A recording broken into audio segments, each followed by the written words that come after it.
taliyaha hay'adda nabad sugidda iyo sirdoonka qaranka ee Soomaaliya Mahad Maxamed Salaad oo maalmihii la soo dhaafay safar ku joogay waddanka Itoobiya ayaa socdaalka uu Mahad Salaad ku joogay Itoobiya waxa laga soo saaray war qoraal ah oo lagu baahiyay TV-ga dawladda Soomaaliya waxaana uu qornaa sida tan hay'adaha sirdoonka Soomaaliya iyo Itoobiya oo ku heshiiyay inay iska kaashadaan la dagaalanka argagixisada agaasimaha hay'adda nabad sugidda iyo sirdoonka qaranka Soomaaliya Mahad Maxamed Salaad iyo agaasimaha sirdoonka iyo nabad sugidda qaranka Itoobiya ayaa maanta heshiis ku kala saxiixday magaalada Addis Ababa ee dalka Itoobiya labada dhinac ayaa ku heshiiyay in labada sirdoon ay yeeshaan wada shaqayn ku qotonta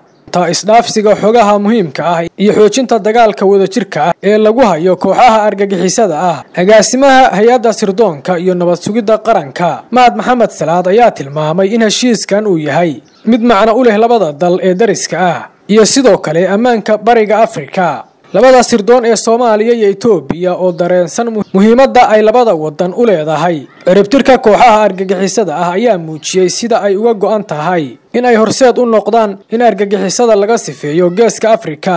madaxweynaha Jamhuuriyadda Federaalka ee Soomaaliya Xasan Sheekh Maxamuud iyo ra'iisul wasaaraha Itoobiya Abiy Ahmed ayaa horay kulan ugu yeeshay magaalada Addis Ababa iskuna raacay xoojinta iskaashiga dhinacyada ammaanka iyo la dagaalanka argagixisada tan iyo markii uu xafiiska Soomaaliya ku soo laabtay madaxweynaha Soomaaliya Xasan Sheekh Maxamuud safarro dhowrana uu ku bixiyay dalalka Afrika ayaa waxaa la sawirtay in Xasan Sheekh Maxamuud iyo Itoobiya uu ka dhaxeeyo dagaal xoogan ra'iisul wasaaraha Itoobiya Abiy Ahmed oo saaxiib dhow la ahaa madaxweynihii hore ee Soomaaliya Maxamed Cabdullaahi Farmaajo ayaa la aaminsanaa inuusan ku qanacsanayn siyaasadda madaxweyne Xasan Sheekh Maxamuud laakiinse taas bedelkeeda safarkii uu dhawaan ku tagay madaxweyne Xasan Sheekh Maxamuud Itoobiya waxa soo dhan baabiyay waxaana halkaasi ka dhalatay in labada wadan ay ka heshiiyaan khilaaf siyaasadeed oo si hoose u abuurmay Mahad Salaad oo kal hore la soo shaqeeyay madaxweyne Xasan Sheekh Maxamuud waxa uu si dhow ula shaqeyn jiray kooxdii Itoobiya laga ciribtiray ee TPLF waxaana ay siyaasiyiin uu kamid ahaa Mahad Salaad taageero weyn siin jireen kooxda TPLF markii uu socday dagaalkii Itoobiya ka dhacay ee u dhaxeeyay jamhadda Tigrayga iyo dawladda Itoobiya hadda se labada nabad sugid ee Soomaaliya iyo Itoobiya waxay ku heshiiyeen markii koowaad inay si buuxda isku kaashadaan ayaga oo soo afjaraya kooxaha argagixisada ah ee ka dagaalama Soomaaliya